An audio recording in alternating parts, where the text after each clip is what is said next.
So I want to talk about the lies of alcohol and the insanity of alcoholism. I've been sober for over 10 years, but I still look back on those times and realize just how deluded I was, how I was living a lie and rationalizing it and making it cool or making it rebellious or making it, oh, it's just part of my youth, or thinking I'm actually immortal while I'm impaired. Because when I first started drinking, first thing I did when I hit that bottle, it just gave me this overwhelming sense of immortality. And then the first thing I did to get in trouble with the law was I was walking. I got a buzz on. I was only 17, and I was walking through a neighborhood, and I saw two really nice bicycles in a backyard, and so just walked up. I mean, just as this is, it's at night, but this is in a neighborhood. There's houses all packed together, so someone could obviously see me. But I just casually walk up and I grabbed the first bike. It was a mountain bike. And then I looked over and I saw a BMX bike. I was like, that's really nice too. And so I literally put that one on my shoulder and rode away with two bikes. And of course, I got busted 2 weeks later because I sold it to a kid who, rode it to school, and then the parents got involved, and it all led back to me. But that was the first moment of insanity. I thought I was immortal, and I was very manic on alcohol. I could stay up all night on it. I had tremendous energy. I felt like I was in freedom. It was like my first free day when I was on an alcohol buzz. It just did something different, and my parents suppressed me, and it was a strict household, so when alcohol hit my bloodstream, I felt like I was alive. But it turned against me.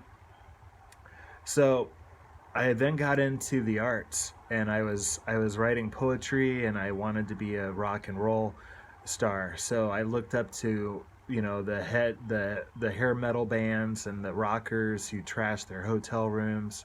I looked up to destructive artists and writers like Jack Kerouac and Hemingway, who all they died from. Hemingway died from suicide. Jack Kerouac died from alcohol. My mom's dad died when she was only 7 from alcohol. So there's just lots of alcoholism around me. But I was an artist, so I was going to self-destruct because I believed that uh, the more wrecked you were, the better art you could create. Kind of like Van Gogh, you know, shooting his ear off. I was like, okay, so you have to be a tormented soul to create really good art. I heard that Edgar Allan Poe was, smoking opium, and William Burroughs was shooting heroin up. So I was like, okay, I have to get into drugs and alcohol to do great art. And so that was probably the very first big lie of alcoholism. And so I didn't go to music school because I didn't graduate high school. And I just started washing dishes at the local restaurant, and still had dreams. Still believed that I was going to be a rock and roll drummer. So I still had a drum set and still played music with a couple guys, but it never took off. Just played in garages and a couple house parties, but nothing came out of it. Still washing dishes, and now I'm hungover at work and just feeling pathetic, but I still had big dreams. And then I wanted to be a writer. So I was writing on this old typewriter and thinking I was all eccentric and used to wear these weird suits and type on 1800s typewriters and walk around with a briefcase with my manuscript in it, thinking I was just, this eccentric artist, and only a couple people really liked my writing, and I just thought I was going to be the next Jack Kerouac. And so that was kind of a lie. And then going into it, I started drinking more and more, to the point where I was still playing drums, but I wasn't playing with anyone. I was just isolating at home. Now I'm getting wasted every night. I'm hungover during the day, and then I discovered how to get rid of the hangover in the morning by drinking more beer. So I was never hungover anymore. I was just constantly drinking. And then one of the biggest lies that almost killed me was when I was about 34. Let me back up. When I was 32, I had a heart attack at a job that I was training at. It was my first day there. I was hungover on tequila. My friend was training me to flip omelets. So now I'm up to being a cook. You know, I've been a cook for 10 or 15 years now, still making crappy money, 11 bucks an hour. My friend who I drank with the night before is training me at his restaurant. Not his restaurant, but where he worked. So we weren't doing much with our lives. My friend wanted to be a writer as well, and we were both just getting drunk every night, getting into fights and being stupid. And he's training me on saute, and I had a heart attack. They flew me out to Seattle Harborview Hospital. They put a stent in my widowmaker, which was like 70% clogged. And so here's where the real insanity goes in place. I thought it was a fluke because I was young and I wasn't overweight. And the doctors were even like, I don't know, do you do coke? And I was like, no, I don't do cocaine. And they're like, well, I don't know. I mean, maybe it's hereditary. We don't know why your artery was so clogged. So I was like, yeah, it's a fluke. So I just started drinking even heavier after that. Most people, when they have a heart attack, they stop drinking, they have a life review, and they change their life. Not me. I was like, that was a fluke. Now I have heart meds that I'm taking with my alcohol. Plus they gave me Xanax so I wouldn't be so anxious at work. Because when I worked, I moved around really fast. I couldn't keep a steady pace. I was just hyper. That's just the way I was. So they gave me Xanax and a couple blood thinners and a cholesterol medicine. And now I'm getting wasted. My face is turning spotty white and red on these heart meds while drinking malt liquor every night. And so here's the insanity is I kept feeling my heart. I had angina after that. The stent was placed in my heart. So I'm like, okay, I have heart pain, something's up. So I'm going to drink alcohol to thin my blood because I don't want another heart attack. So that was the insanity, was I got to drink beer to thin my blood so I don't have another heart attack. Then after that, it got really bad because I wasn't making any money anymore because I was only caregiving now 2 days a week. So I was drinking malt liquor, but I didn't have enough beer. So I was like, why not just stop eating? Because eating ruins your buzz. So I stopped eating. This is when I really started to go on a downward spiral. I'm literally starving to death, but thinking that the calories from the malt liquor will keep me alive. But in actuality, my brain was shutting down and I was passing out at work, just standing up. I wasn't getting the proper REM sleep. I wasn't eating, and I was getting drunk twice a day now. But I still had hope. I still had dreams. I was still now I was investing in stocks and thinking I'm going to make a ton of money. And the only thing that was keeping me going in my job or in my life, now I'm getting drunk at work too.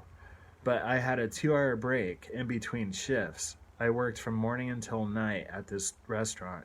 And the only thing that kept me going was driving around with a 6-pack on my break, drinking and driving, and looking at my Edward Jones portfolio with my pathetic $3,000 in stocks. And I would go over to Edward Jones every day and get a printout of my portfolio. And they would laugh at me. But I wanted to just see some change in my portfolio, even if it was $1 higher. It made me feel good, and that's all I had. Everything else was a wreck.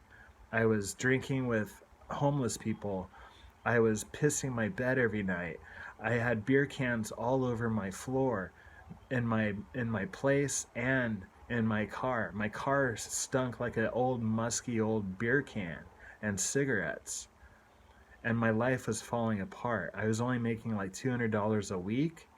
Um, I was drinking 24/7 now, thinking that I'm going to die if I don't drink. That's the insanity of alcoholism right there. Is that you think you have to drink to survive when actually that's what's killing you. Plus the lie of, I'm going to quit tomorrow. That's what every alcoholic says. I'm going to quit tomorrow. Just one more night. That's the biggest lie of alcohol right there. I'm going to quit tomorrow. Or I'm going to switch to wine. Or I'm only going to drink when it's sunny out. Or I'm only going to drink when it's raining out. There's always a reason to drink. And I thought it was my lifeline. I mean, you could have just hooked up alcohol to my veins through an IV, and I would have been happy, because that was my life towards the end of my drinking. When I was 36, I was getting drunk twice a day and thought I was going to die if I didn't drink. And you can die from alcohol withdrawals. So there was a half truth there. But my life was falling apart. Even my dreams of doing anything was pretty bleak at that point. I was hanging out in a dark room, unable to work, too irritated to even listen to music, which was my number one love. I was just sitting in a dark room, rotting, not even showering, not clipping my nails, and being irritated if anyone talked to me. I just wanted to be left alone with my alcohol. And then it got to the point where I was like, had imaginary friends, because I was so lonely in my alcoholism. I created imaginary friends, and I was crying every other day now.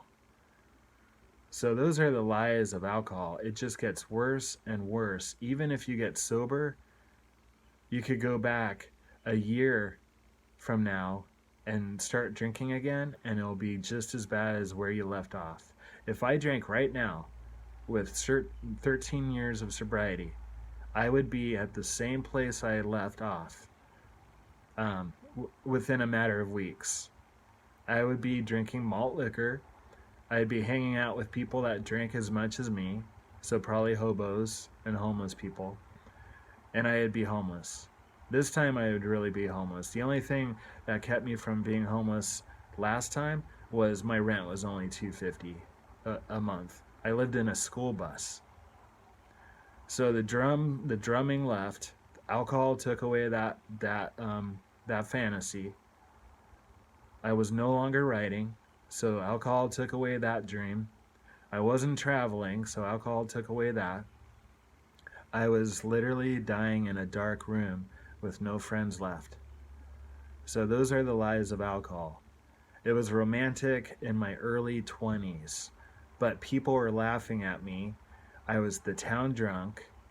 I was stumbling every night, falling down, scraping, cutting my body open. My girlfriends were destructive, and that is not what I signed up for. I became the drunk that I was scared of.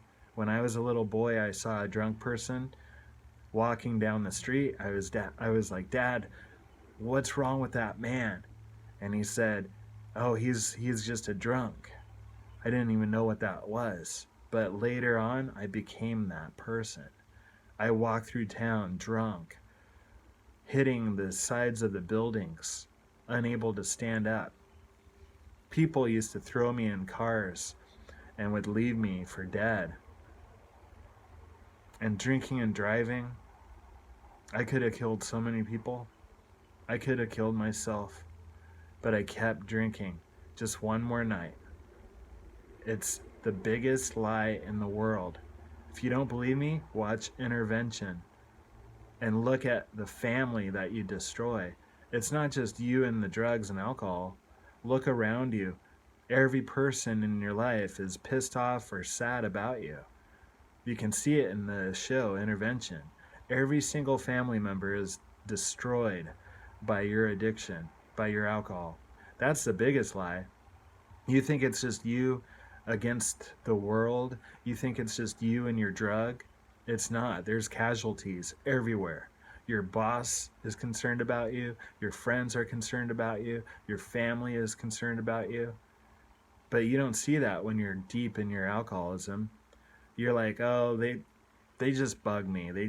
I wish they would just leave me alone and let me drink. So you're hurting a lot of people. You're hurting at least 10 to 100 people exponentially. The word travels and you hurt everyone that knows about your drinking. It's a big lie. So I love my sobriety. I do these videos to remind myself how grateful I am. I watch Intervention to remind me of how good I got it. Because if I drink again, it would be death, or it would be jail, or it would be insanity. Those are the only three options that alcohol leads to. If you're an alcoholic, there is no escape. Even if you got sober, it doesn't get better as you get older. That's another lie. You will not outgrow your alcoholism. It will grow whether you drink or not. So you might as well stop drinking because it doesn't get any better. It never did for me. It never does for anyone else. I love you guys. Hang in there. Hit that subscribe button. Leave a comment if you're struggling with alcohol. Maybe I can help you out, and we'll talk to you soon.